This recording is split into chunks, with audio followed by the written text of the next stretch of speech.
Welcome, No DQ Galaxy, to episode number 2 of What's NXT? What's NXT? What's NXT, you ask?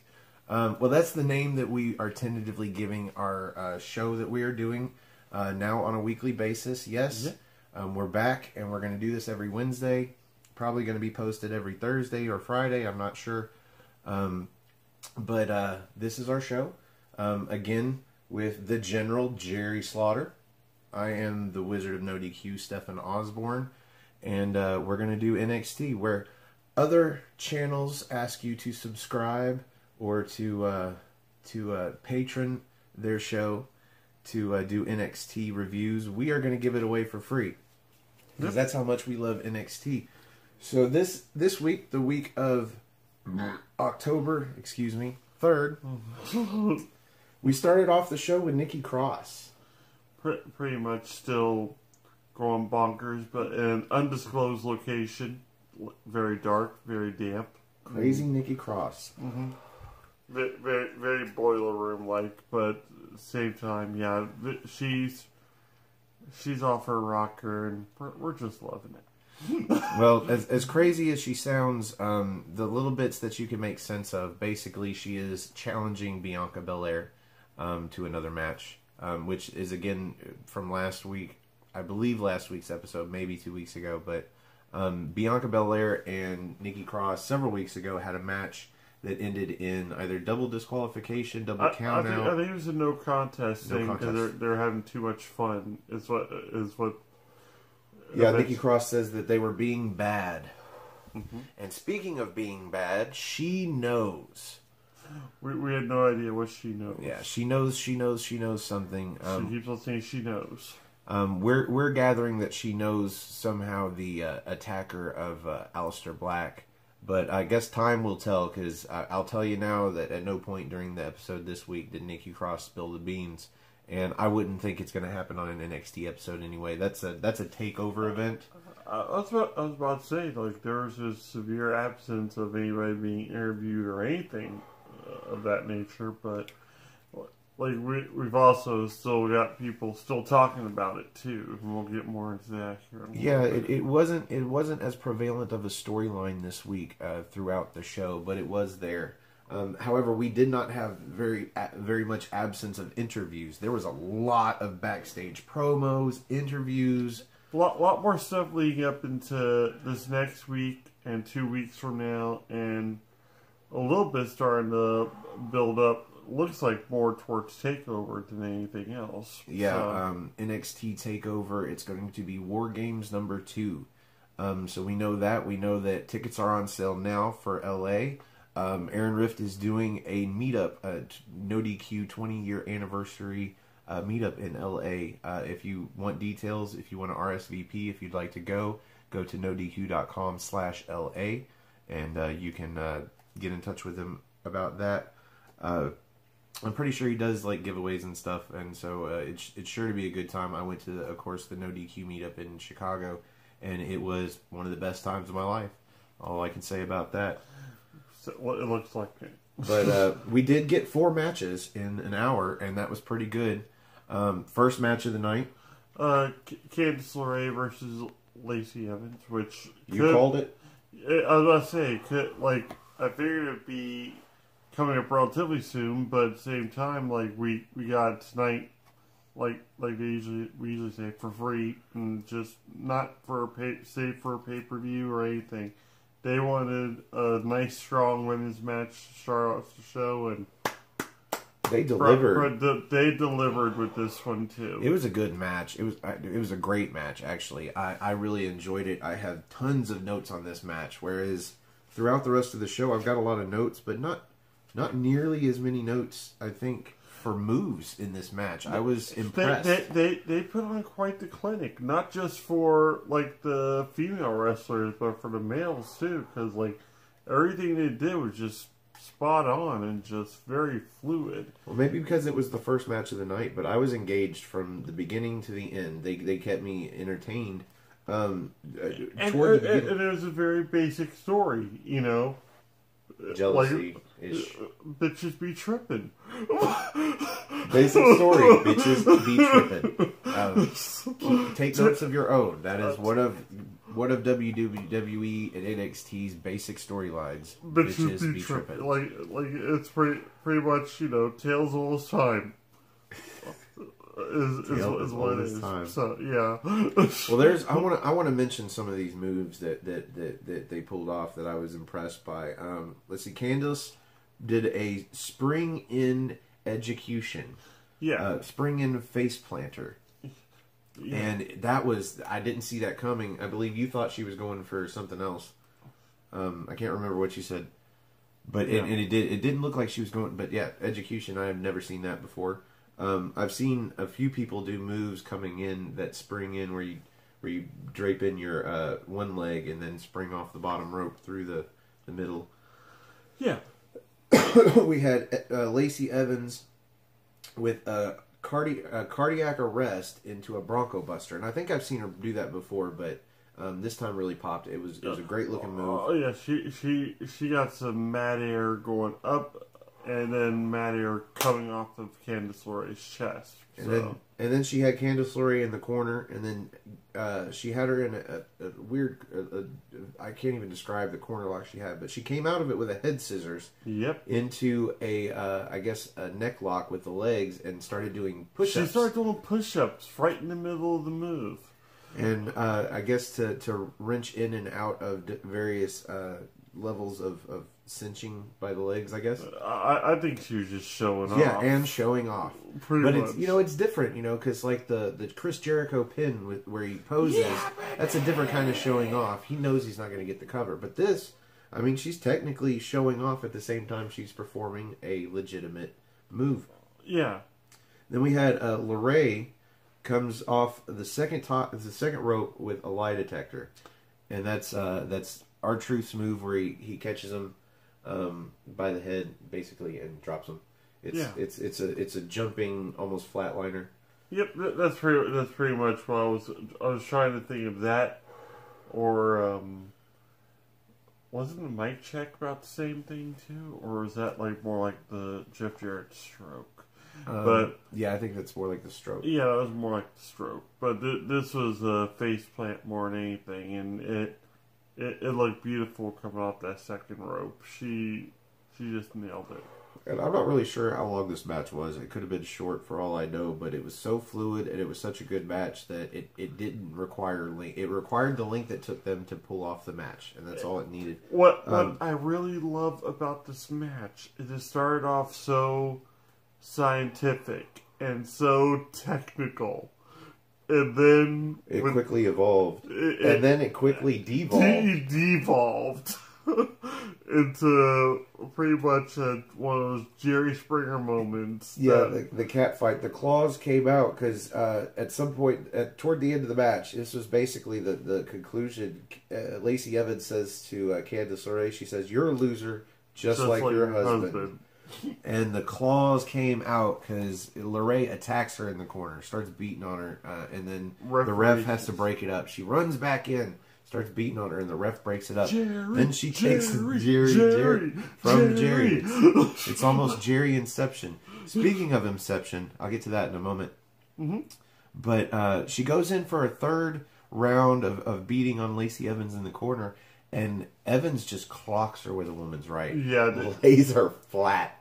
1, 2, 3. It was beautiful. She just...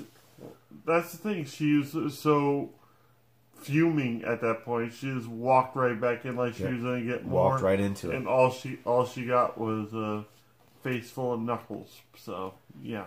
And it was a great match, and I hate to end but maybe that's good that we make the video shorter, because last week was almost 2 hours, and we apologize, but it will be one episode per week from now on, so hopefully we'll keep it under an hour.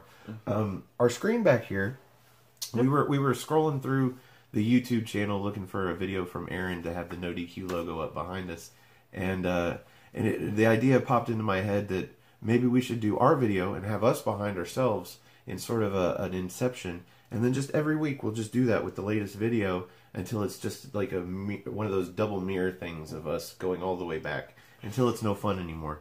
then we'll get a real logo for Yep. the show. If we keep the name, this is or what's NXT? Sorry.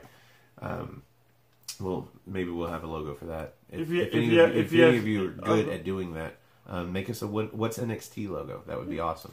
Or if you have a suggestion on a better name. Yeah, if you have a suggestion on a better name. We're all for it. Yeah, we're open. It's only episode 2 of hopefully many. So we'll keep going, and hopefully one of these days we'll have a really awesome shot here, and then we'll go from that into a real logo. Yeah. But moving on, in the spirit of keeping this shorter. A promo. Yeah, video package, hyping the triple threat for the North American Championship, and it was a really good promo. It was a really good video package. Just basically all 3 contenders. You have Adam Cole, who is the ex-champ, the former champ, the first champ. Mm-hmm. You have the champ in Ricochet, and you have the new contender in the United Kingdom champion, Pete Dunne. And they're all just, being themselves and being great on the mic and talking about why they're going to win. It's like I'm the best. No, I'm the best. No, I'm the best. And they're all right, I guess. They're all the best in their field. They really are. My comment about this was they were kind of making it out to be bigger than it is, because I think one of them's talking about they're going to be on top of it. Pete Dunne said he was already on top of you. He owned UK. He's the best there. Now he's going to be the best he said that was the next step. Yeah. So I guess he recognizes that, there is an NXT champ, and unlike Raw with the Universal title, the champ is actually around on NXT. In fact, he cut a promo later on in the evening. But this was a great video package. It hypes me up for next week. Neither one of us can wait for next week. We've got at least one other match to announce formally for us. If you've watched NXT already, of course, you already know. But if you're just watching us to find out what happened on NXT, maybe you don't have the network, but yeah, we've got some news on another match coming next week. Yeah, it's going to be awesome. Yeah, it's going to be incredible. So after the video package, we had a hype video for the Forgotten Sons. Yeah. Also known as Jackson Riker, also known as Gunner. Yep. And also we have Steve Cutler, which to me is kind of a weak wrestling name. Who's Steve Cutler? Like just some dude from my homeroom. Like Steve Cutler? Cutler? Like, I don't know. And then we have Wesley Blake, which I guess is a little bit better sounds. Wesley Blake sounds kind of soap opera. Yeah.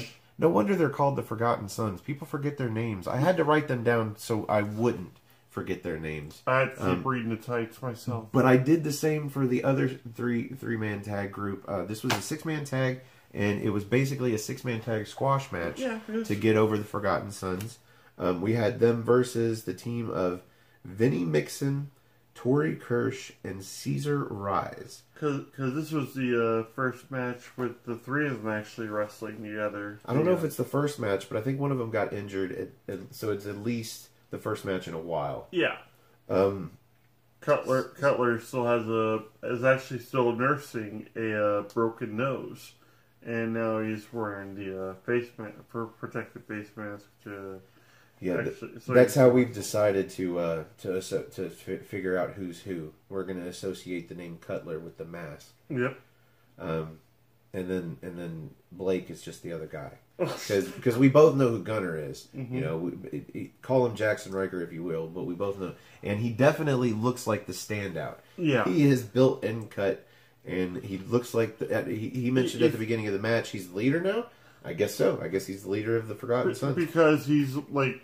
You got them both on the top ropes, and then you got him standing there right in the middle of the 2 of them. So, the spotlight's... Pretty much clearly on him. So I think that's what they're going to be building up a lot, is the fact that he is now the leader of that pack. Plus, he's got the best name. Oh yeah, I mean Jackson Riker. That screams wrestler. It was a good squash match for a 6-man tag match for what it was. There was a few key spots that were really fun to watch. They had one guy in the Tree of Woe. Yeah. Excuse me.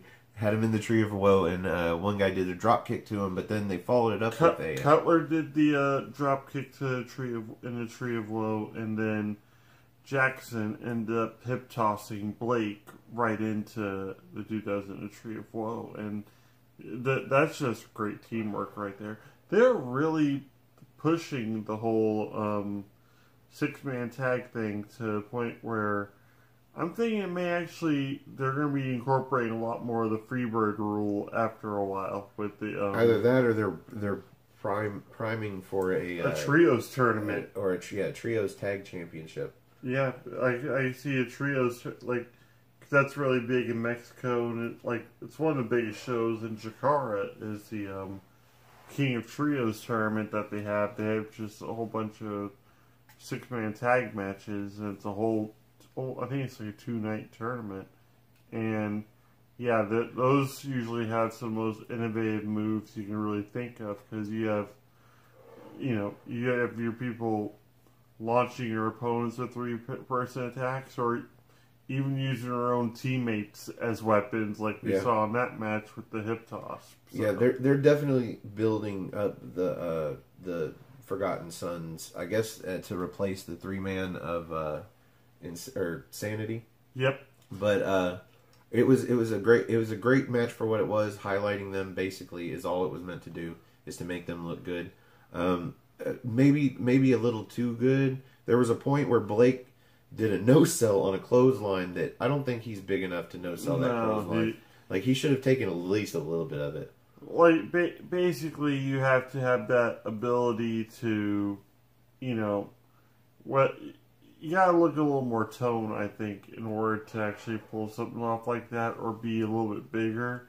But he wasn't that much bigger than his opponent. I mean, he was bigger, yes, but not that much bigger. It's maybe a little bit of a stumble to show. But that level of no sell. But then he did a reverse DDT in the corner after a tag where Cutler comes off the middle rope with a double stomp, and that was a sweet move. Yeah, but then it kind of all 3 of them were in the ring. Yeah, it confused us. They clear out the quarter of the jobbers. They clear the 2 jobbers off the ring apron, knock them out, and then they come back. And I've even got written here, triple team move a coming. They've got something they figured out. It's going to be an awesome looking triple team. And what happens? It's like Blake and Cutler just throw him into Jackson. He does his slingshot, jackknife, power bomb, which did look better this week. It looked like he was putting more emotion into it. More torque, definitely. And it was definitely a jackknife this week because he just threw him away. He Kevin Nash, no help at all. Here, I'm just going to drop you, and you do what you do. And he tossed him away, but no triple team move. They just threw him into the setup for the. It's like they threw him violently over there. Just to be powerbombed. Maybe they're building it up, and we'll see a bunch of 3-man tags, and we'll see them look like they're going to do some awesome 3-man, and then they won't. But then at NXT Takeover, War Games, we'll finally see them do some awesome 3-man move. We can only hope it'll pay off. Because that was a moment I was mildly disappointed. Yeah, that kind of killed the momentum of the match for me. Well, they had done so many great tag team moves. Yeah, that the one that, or 2 of them that I had never seen before. Yeah, and then it was just Riker's finishing move, but it was still a good match for what it was. It highlighted him and made him look good. Coming up next was a video recap from last week, I believe, of Shayna Baszler and Kairi Sane. Kairi Sane had just won her match. Baszler comes out, and we find out she's gonna face her at Evolution. Yeah, Evolution. I don't know if I'm looking forward to this match. I'm still not a fan of Kairi Sane's gimmick. Neither am I, but I'll say as much. They had this whole video of her Baszler training afterwards, just at this dojo type area where it looked like she was learning whole bunch of more styles of fighting, reversals, anything that she can bring to the table new to throw Kairi off her game. And I won't say I was psyched for the match because like you said, I just can't get behind the same character. And Well, for me, the follow-up promo, the one you were talking about, showing Baszler at this new training camp that she says is more the fight camp. That's what she kept on calling it. The fight it gives a different level of intrigue to the match in that Kairi Sane does have 2-1. She's got 2 wins to 1 loss over Baszler, and so it kind of feels like Baszler might actually be a bit of an underdog going in, and so this gives a new layer to her character where she's saying that she's going to evolve. Yeah. And at Evolution, she's going to show that she's evolved to this next level because she needs to be able to beat Kairi Sane. So she's actually taking Kairi Sane seriously. Oh, yeah. And this is actually the first time, I believe, we've seen Shayna Baszler take anybody seriously. Yeah. She looks extremely focused on this match, and she's pretty much at that do or die moment. Because if she messes this up in any way, shape, or form, then she's got to earn another title She match. falls right back down the ladder, and somebody else goes to contention. She's back to where, yeah, she'll have to work even harder to get right back up where she was. So after this, we had a Tony Nese interview. Oh, yes. Which kind of was surprising. 205 Live guys are showing up in weird places these days.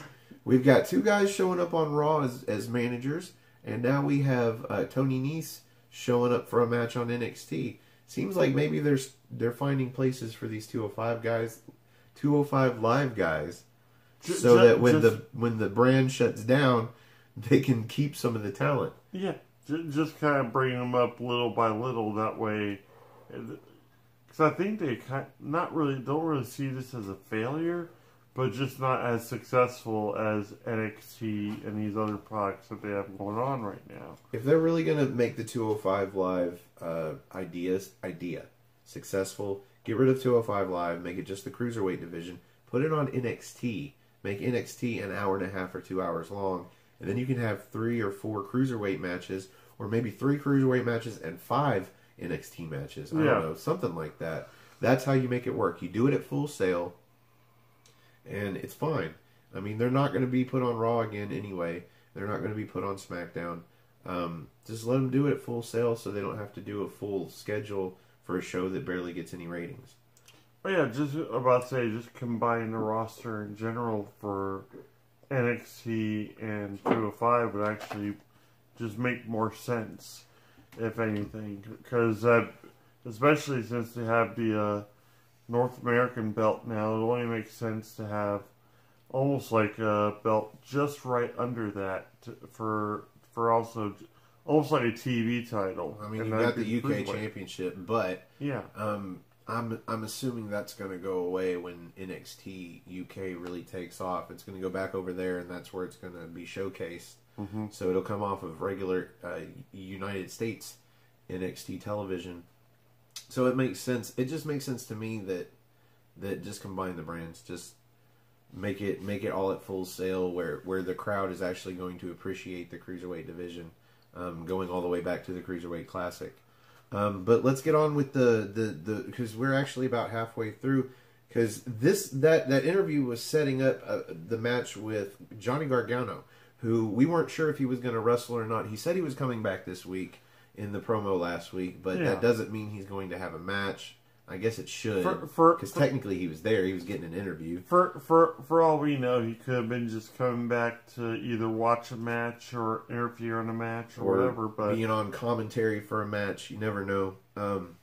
He was very vague. But before that, we had, and like I said, very heavy with the interviews. But I guess when you don't have commercials or regular commercials, they did have WWE commercials, you know, for Super Showdown, for the sort of commercial-esque vignette for the October being Breast Cancer Awareness Month, and they have those kind of commercials. Well, as soon as it becoming, foundation is like huge with them. But I guess as long as they don't all look the same and they don't have the same vibe, it's a good thing. You get more people on the show without actually having to put them in matches. Yeah. You get 4 solid matches, and you get just a smattering of backstage interviews, promos. Ciampa had the promo. Looks like he's doing it with his phone. Yep. So we have next a Johnny Gargano versus Tony Nese match. That was, oh no, I'm sorry, I was gonna skip the interview with Bianca Belair. Yeah. Talking about Nikki Cross, and basically, she's answering the question of whether she'll accept the challenge, and I guess in a weird dancing around the question way, she still answered it. Yeah. She pretty much agreed to the match, but she keeps on saying undefeated. Oh, it's not even. It's not even defeated. It's duh. It's undefeated. Undefeated. So she basically says she plans on embarrassing Nikki Cross. Yeah. And I'll go ahead and give this away. This is coming in 2 weeks. Yep. The same night that we will see the Undisputed Era defend the NXT Tag Team Championships against the War Raiders. Yep. We will also see Bianca Belair in the rematch with Nikki Cross. Hopefully we'll see a definitive finish. Maybe we'll actually see Bianca Belair no longer be undefeated. I'm sorry, I keep pronouncing it the way that I think you're supposed to. Well, I was about to say, you're not black enough to pull it off. I guess not, because that's one of the names. Like it was kind of thrown out. What's happening in NXT? What's happening in NXT? Yeah, so it's like what's happening next. But then he started going into the what's happening show, and I'm like, I don't think I could pull off the. It was embarrassing, and the camera wasn't rolling, so it was actually a good thing. So next we had Johnny Gargano versus Tony Nese. For the first half of this match, I was underwhelmed. It was not engaging or memorable. It seemed like a very, very regular match. It seemed like a filler match for a little bit there. It just seemed like a way to almost kill time between the promos and the interviews at that point. Yeah. Which is horrible, because you have these two world-class athletes who... You have Nese, who's just full-blown cut. The guy has got one of the best physiques. He looks like a 5'10" Lex Luger, man. Yeah, but that's what we were discussing. Is the fact that he can do the narcissist angle and have mirrors come down or some for LED type technology. Oh yeah, he said mirrors. I'm like, nah, they'd have like 3 giant fucking TV screens come down that all like reflect from a camera on him, and he'll like pose. He'll have one on each side except the hard camera side. He'll just pose and look at himself. But it got to be a better match. There were some good spots in here. Mostly from Nese. Nese was brutal in this match. Yes, he was. So they made him look as good as possible. So, of course, I knew that Johnny Gargano was going to win. I had my doubts before finding out it was Nese, but Nese is a 205 Live guy, and the brand is still alive. He has absolutely no need for a win here. No. None.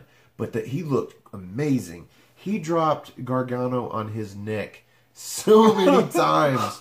Oh my god. He does a single arm power bomb, and I guess he's aiming for the middle or the bottom turnbuckle, but he catches him on the middle rope near the turnbuckles where you know the rope is tight, and he just snaps that rope where the rope was just shaking like around the ring, all 4 ropes. It felt like it was happening for like maybe 5 to 10 minutes, but it was only like not even probably 15 or 16 seconds, maybe. Yeah, but the ropes just it looked brutal. I believe every spot that I'm about to mention, we backed up and watched again at least once or twice.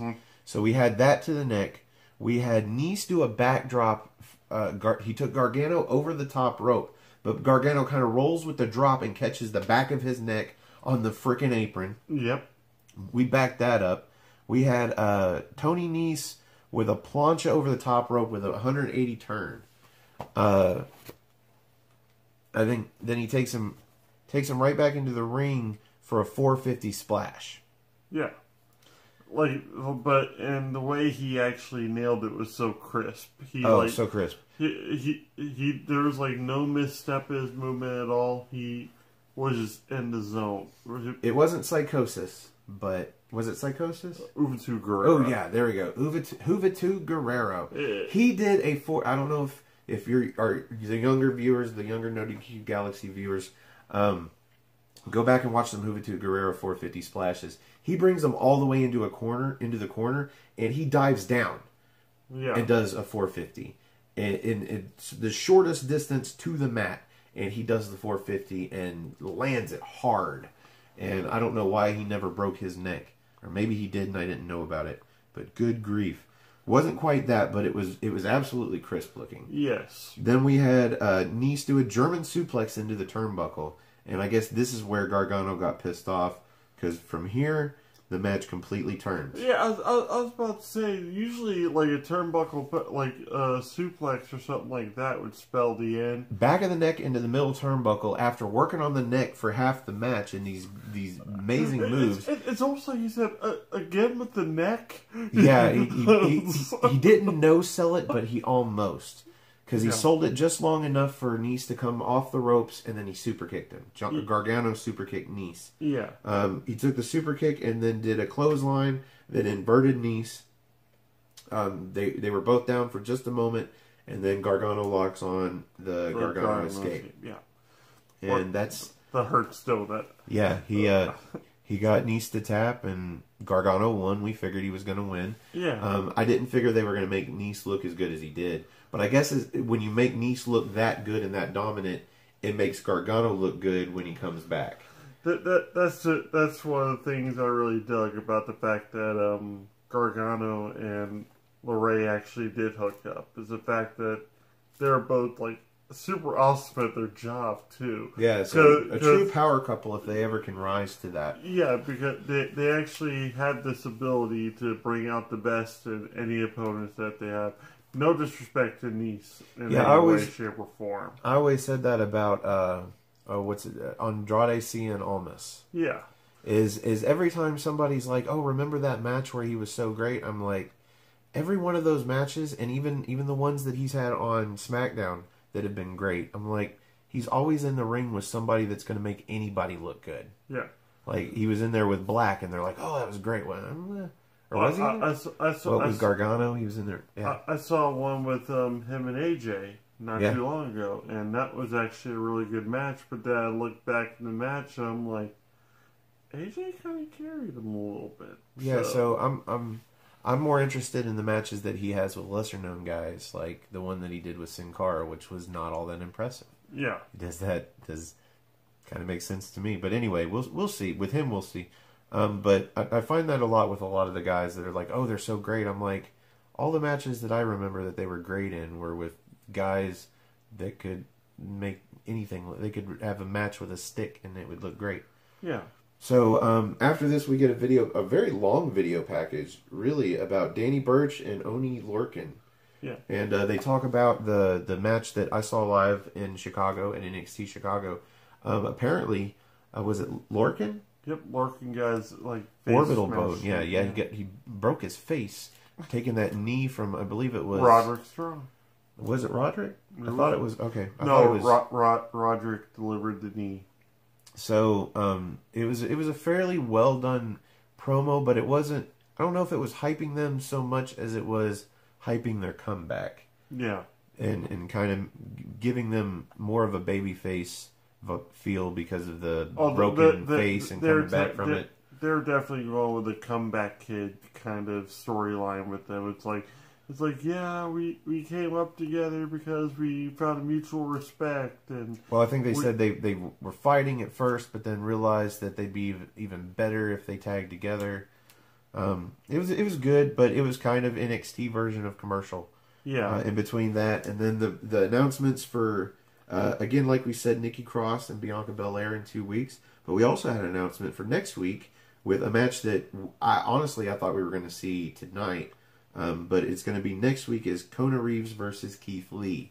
So next week's show, I don't know about because of Kona Reeves, but because of Keith Lee, that's probably going to be a really good match. Oh yeah, it looks. I don't really know much about either two, but they have like such great personalities that I want to see how this actually unfolds in the ring, because Kona looks like he's going to be a little faster, little lighter on his feet than Keith. And Keith is like the powerhouse type. So anytime you get two different styles like that in a match together, it usually holds my attention a lot more than two guys with similar styles being put into the same ring together, because it kind of limits it a little bit. But at the same time, I think that Reeves is also big enough that he'll put on a convincing match. Oh, absolutely. With a guy as big as Keith Lee. Well, these days you have to be like a hybrid wrestler to actually keep up or even become somewhat relevant in this new wrestling atmosphere that they have. You need to have the speed, but you need to also have the strength, and you also need to have a certain charisma to you to hold the people's attention. And yeah, so if the show starts with this match with Kona Reeves and Keith Lee, and it's going to end with the triple threat match again next week for the North American Championship, it's going to be Adam Cole, Ricochet, and Pete Dunne. And that's going to be, as JR would say, a slobber knocker. Oh, Actually, yeah. it's probably not going to be a slobber knocker. It's probably just going to be fucking amazing. yeah, it's good. It's definitely going to be holy shit worthy, and you're going to have a whole bunch of fight forever. Well, chants, as I good as think. these guys are, I mentioned to him while we were watching the show, I really hope they put on one of those fests of those triple moves that I feel like Impact and TNA made a not famous really, but for me they did. Just seeing how many different ones they could do back when the X Division was all triple threat matches, and they used to do all these spots where you'd have a regular move, but out of one guy doing a regular move on another, the third guy would do something on that guy. And they would come up with all these variations of crazy moves. So I hope we see some of those. Yeah, but with these guys' styles. Oh yeah, with you were just talking about that for the longest time. Like my end all be all matches. Anytime you put Samoa Joe, Christopher Daniels, and AJ Styles into a match together, I could drool. It was pretty much going to be an instant classic. But you could interchange a few people. Chris Sabin. Oh yeah. Well, that comes off almost instantly. But Austin Aries. Yeah, he was going to make an appearance on the show, but then yeah. I was looking for something NXT to put up here between the titles, and I have one thing NXT that I could find was an Austin Aries figure and that's from NXT. And it makes us sad that he's no longer with WWE, but for good reason. Yes. Yeah, let's make that a thing. Hashtag merge NXT and 205 Live. Main event time. Yep. I don't know how long this video has been, but hopefully it is almost over. Although I have a half a page notes on the main event. Yeah. As short as the match was, and you called it. You said at the beginning of the show, I bet that main event's going to be 8 minutes. Well, sure enough, here's how it was just a one-off comment I made, because EC3 was doing like they had the little graphic and had EC3 doing his 3 pose, and they had Lars Sullivan doing his hand thing where it was almost like claw like 5. So like 3 plus 5 equals 8. Probably the number of minutes of the match. And it was just about. Sure enough, we queued it up. Like we brought the time right about where. It was the commercial before the WWE commercial for I think Super Showdown or something before it, and there was about 10 minutes to go, and then Lars Sullivan has a semi-long entrance, and normally EC3 would too. Now we both, because we've seen Lars Sullivan's entrance before, but just to comment now, the silhouette, man. Yeah, that is like impactful in ways that I can't even fathom. I know, and it's so simple. Yeah, and for if you don't know what we're talking about, they've got all the lights are out. They've got a really bright light way back here behind Lars Sullivan, and they're shooting him from down on the floor up through the corner, and he stands into the silhouette, and then they pan out. And it's just you see he's all black, but that you've got that white eclipse silhouette. Yeah, it's very eclipse-like outline. So it's awesome looking, and yeah, he's got a long entrance. And EC3 normally comes out, and he comes out, points to his E, his C, his 3, and then looks over his shoulder. No, he gets the E in, Yep. and then he turns around and breaks for that ring. He is after Lars Sullivan's ass. It's almost like he was going to do the usual, peek over shoulder type thing, but then it was on. He head right out into the ring, and that's when things started getting.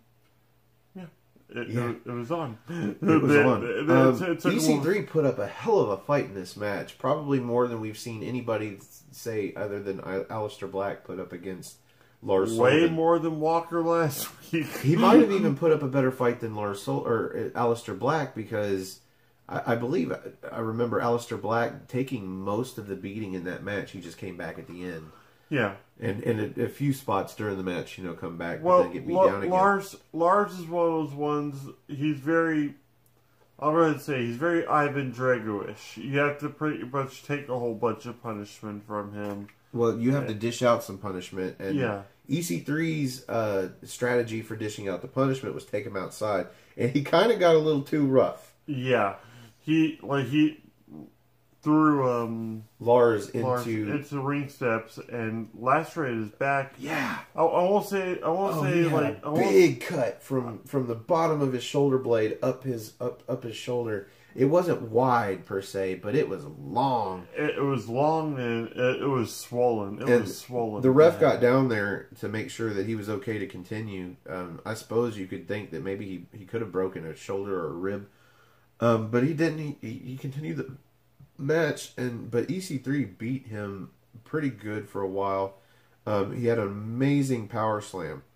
I did not, as strong as EC3 is and looks, I did not think he'd be able to power slam. But planted him right in the middle of the ring. Then came out for the ropes with the elbow and went for a pin. We just know that's not going to happen. He dropped him with it was a sort of a DDT into a leg sweep, dropping him forward onto the back of his head.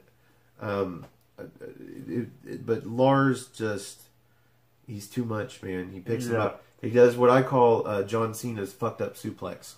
It's one of the 5 moves of dooms. You got shoulder block, and then the fucked up suplex, which is, why would you stand up from the shoulder block and swing at him? Because he's going to duck and then lift you up for the fucked up suplex. And then the 5-knuckle shuffle. And then, I'm about to say, it used to be called the Protoplex back when he was the prototype of WWE. So he does it, but he throws him just like freaking halfway across the ring from corner to corner. So that's even more than half, I think. Yeah. By the way, just to let you know, during this awesome match, comes on the ticker, the yellow ticker. Tickets are on sale now for NXT War Games LA. Yeah. By the way, right now you can go to nodq.com/LA and RSVP to the NoDQ meetup. Just a second plug for that. This match ended about how I would expect it to end, even though it's EC3. Yeah. We had ourselves.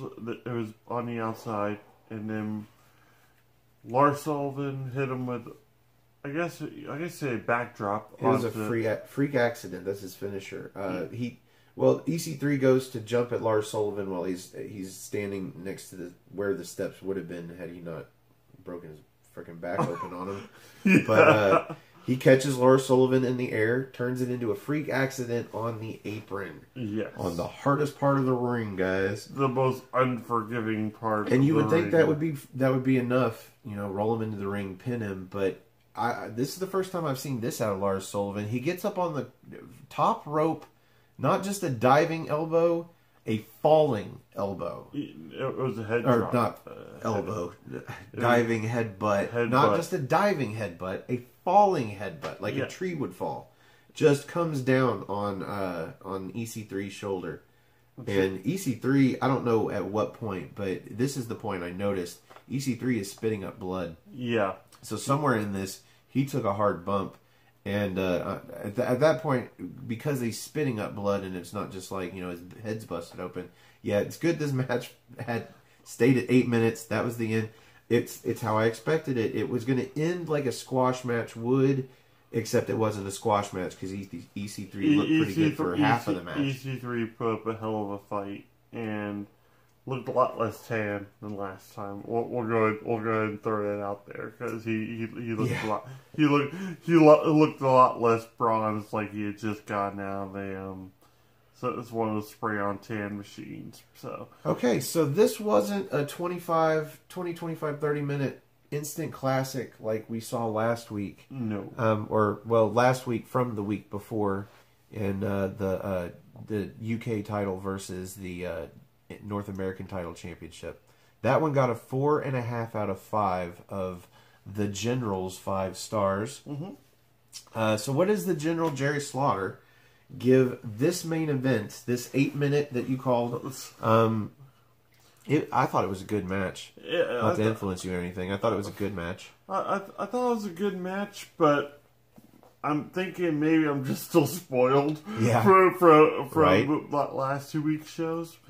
Like, a lot of these heavyweight matches, especially when there's so many power moves involved, they really don't register as well with me as in like for matches that have more of a mix to them, more submission holds, more like just more innovative things, because like a lot of what we saw was pretty much very smash mouth, very like good God Almighty, he could be broken in half kind of things. Yeah.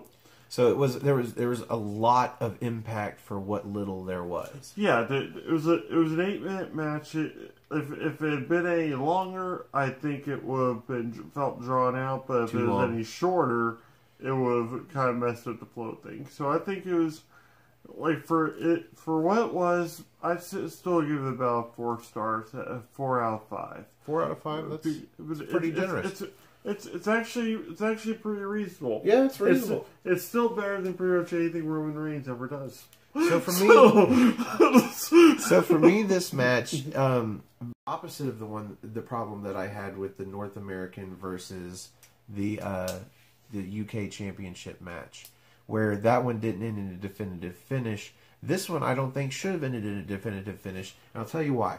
They've had a pretty good build-up for this. I think there's been 3 or 4 weeks and 3 or 4 different backstage promos and segments that have built toward this match.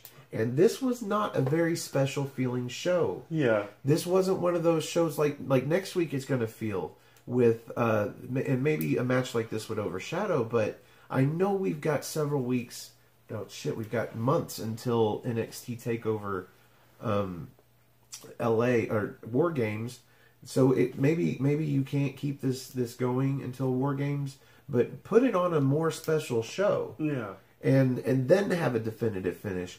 This finish doesn't feel like this feud can continue, and I would really rather see this match with a 15 or 20 minute time limit, with a better story in the ring, a longer, well, maybe not a better story, but a story that would go, would be for, I don't know how to say it. I want more for this match. I see what you're saying there. It's this whole card that they had for this show, as much as it's more, as more as it's better than most of the stuff they actually have on the 3-hour shows and whatnot. They fit a lot into this 1 hour, but it felt more like a setup for like a pay-per-view, almost like one of those free-for-all kind of things, where like it was just kind of like the stuff that went on just to show promos for something that's going to be happening in a week or two. Focus on that evening, because it's a catch-22. Yeah, it's a catch-22 for me, because I liked the match so much and I liked how these two paired together. I want to see more. But the ending of this match made it feel like this is it. Yeah, it felt very... So I feel kind of cheated. Yeah. Like, if this was going to be it, then it should have been a 20 or 25 minute classic. Tell that story. Tell the end of the feud story. If this does carry on, hopefully it's for a good reason, because this match was pretty definitive. Lars had a definitive win. There was no shenanigans. There was no screwiness. If anything, EC3 was the one that was taking it outside, throwing him into Lars Sullivan could have done it in the middle of the ring and beat him. Yeah. And he did.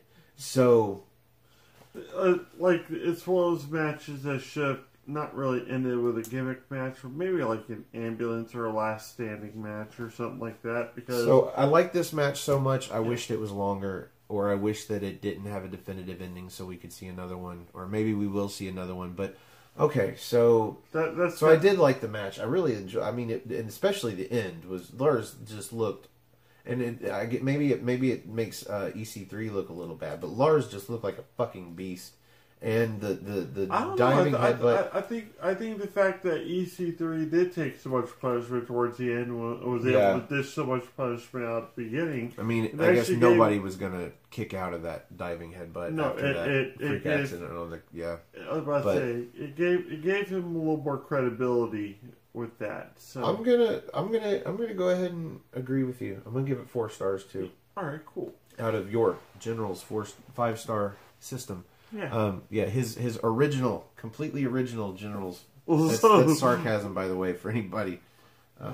So, for the General Jerry Slaughter and the Wizard of No DQ, Stephen Osborne, he has no plugs, unless you got a Twitter. Maybe by next episode he'll have a Twitter and he'll have a plug for you guys. I recommend Twitter. You can do Twitter and it just be wrestling. That way, when you're at work and you don't want to have spoilers, you just don't go to Twitter. You can go to Facebook. That's how I do it. You can follow me on Twitter. Just go to nodq.com/Stefan, Stefan. And you'll find my Twitter page. You can also find my YouTube page. That's Aftermatch Wrestling, all one word. And again, for Jerry, for Stefan, y'all have a good night.